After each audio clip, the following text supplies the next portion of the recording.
Hello, listeners. In this episode of the podcast Listening to the Cosmos, we have a guest speaker all the way from down south, Australia. Please welcome Paul Lasky.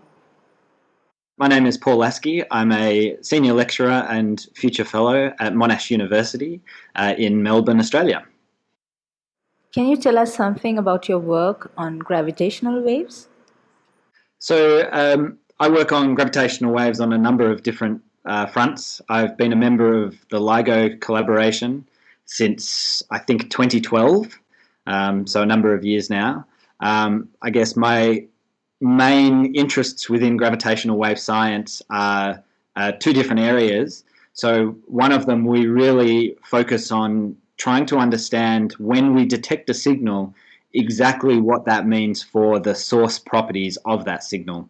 So, for example, in the case of two black holes, when we see them collide with the LIGO and Virgo detectors, we try and understand, were those two black holes spinning, what were their masses, how far away they were from us, whether the orbits were eccentric or not. And all of these things we can use to teach us about the astrophysics of how these black holes formed in the first place, for example. So I work a lot on that. The other thing that I work on is a lot to do with the extreme matter side of gravitational wave science. So this is much more to do with neutron stars, neutron star collisions, what happens when two neutron stars collide, and in fact immediately after that we get this perhaps very, very hot, very, very dense, rapidly rotating neutron star that emits all kinds of radiation, gamma rays, X-rays, UV light, radio waves, but also gravitational waves. So we try and detect those gravitational waves. We try and understand the physics of these remnants through all of the different multi-messenger observations that we can. So these are my main areas of interest in gravitational waves and what I'm working on at the moment. I'm also part of the Parkes Pulsar Timing Array, which is a pulsar timing array, as the name suggests. But what we do there is we use radio observations of single neutron stars, and we use those radio observations we use those neutron stars as our gravitational wave detector. So whereas the LIGO and the LIGO-India detector has, kilometre scale length arms on the ground, here we have the arms of our detector are between our radio telescope and a neutron star hundreds of millions of light years away from us. And so we try and, when a gravitational wave passes between us and the neutron star, we can see the effects of that gravitational wave on the signal that we receive from the neutron star. So we try and do that with a radio observatory called the Parkes Radio Telescope. And if anyone's seen there's a beautiful movie called The Dish where they play cricket on the Parkes Radio Telescope, which is definitely worth a watch. But that's also part of a much more global effort. So there's collaborations across the world, including a lot of people within India who are contributing to the international effort. And this is all done through something called the International Pulsar Timing Array. So I've worked closely, particularly in the past, I've worked closely with the International Pulsar Timing Array as well, trying to make that first detection of gravitational waves using pulsars. Please tell us something about the upcoming exciting projects that we should look forward to. Australia has been an interesting place for gravitational wave science. So for a long, long time, we've been involved in the instrumentation side of the science. More recently, we've become big players in the astrophysics and the data analysis side as well. So we have considerable amount of funding from the Australian government across 6 universities in Australia with a collaboration called AusGrav. And we're working on all of the different fronts with gravitational wave science. One of the things that we've actually just proposed is a new detector concept. And this new detector concept is something that we've called NEMO. NEMO stands for Neutron Star Extreme Matter Observatory. It's also an incredibly cute little fish for anyone who's seen the movies. But But the concept of NEMO is that it operates in a slightly different frequency band to existing detectors and the detector that's being built in India, LIGO-India. So this will work in a slightly higher frequency band.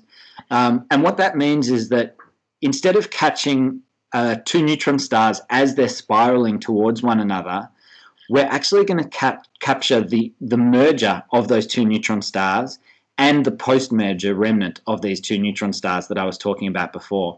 So this is one of the main points of NEMO, is that you can build a detector that's comparatively cheap, maybe only $100 million, give or take, but it can detect these post-merger remnants, and it can therefore learn about this nuclear physics in the most exotic regions of the universe that we really want to find out about. At the same time, there's a push around the globe to build third-generation gravitational wave detectors. So the current generation are called second-generation detectors. Third-generation detectors would be things like Einstein Telescope and Cosmic Explorer, which are planned to be built in the US and in Europe, perhaps. But those are sort of multi-billion-dollar scale instruments that are really planned for the late 2030s. So, another 15 to 20 years away from now.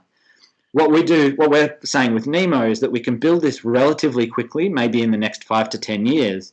And so when we get the science from it, we're also using it to develop the technology for that third generation detector. So it's a pathway forward to getting the technology ready, but while doing really interesting and fascinating science as we go. Why do you think LIGO-India project could benefit you or the gravitational wave community? Yeah, absolutely. I'm really excited to see LIGO-India come online, hopefully in the next few years. So at the moment, we have 3 detectors around the globe, and a 4th one coming online very shortly. So those 4 detectors are 2 in the US, 1 in Italy, and that one in Japan is called Kagra. All those 4 detectors, if you look at a world map, they sit on the same plane, on the same latitude on the Earth.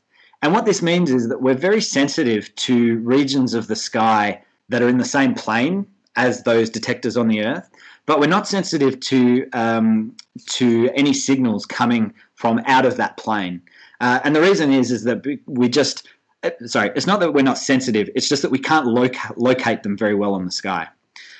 So this is one of the things that LIGO-India is going to be absolutely amazing for. It's going to complement that network incredibly well to get us that sky localization, and therefore to enable us to follow up gravitational wave events with some of the really exciting sort of current and next generation instruments that are flying to detect X-rays and gamma rays, and also the ground-based instruments to collect light waves, to try and understand really what happens when 2 neutron stars merge, hopefully even what happens when a supernova occurs, perhaps in our galaxy, all of these exciting things that the future of gravitational wave holds. Thank you so much, Paul Lasky. It was great talking to you. Thank you very much for having me. We have many more exciting episodes of the podcast Listening to the Cosmos coming up, with scientists from all over the world talking about gravitational wave science with LIGO-India and the global array of gravitational wave detectors. Stay tuned to find out more.